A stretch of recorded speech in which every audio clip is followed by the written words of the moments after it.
Welcome to our channel. Today we how to download Airtable base permissions for shared CRM detailed guide step by step clearly. To download Airtable base permissions for a shared CRM, start by logging into your Airtable account. Navigate to the workspace that contains the base you want to manage.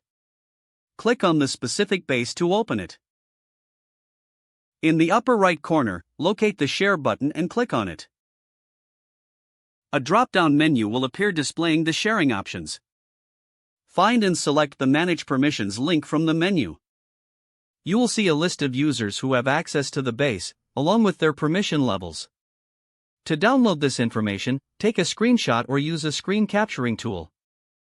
Alternatively, you may want to manually copy the permission details into a spreadsheet for easier access. Open a spreadsheet application, such as Google Sheets or Excel. Create columns for usernames, email addresses, and permission levels. Paste or type the permission details into the respective columns.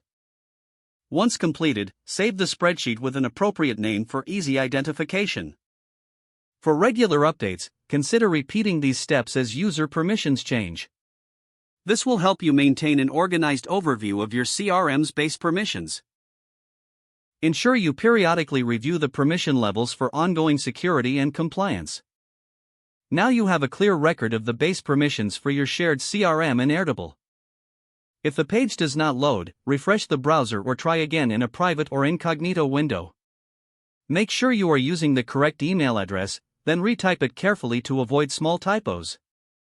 If your password is not accepted, use the reset option and create a new strong password you can remember.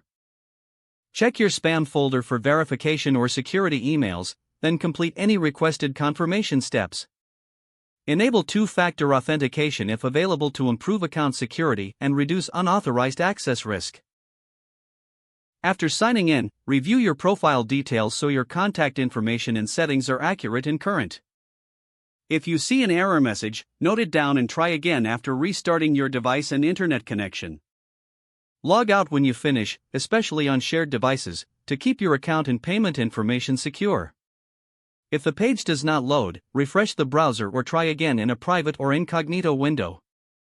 Make sure you are using the correct email address, then retype it carefully to avoid small typos. If your password is not accepted, use the reset option and create a new strong password you can remember. Don't forget to like this video and subscribe to our channel for more step-by-step tech guides.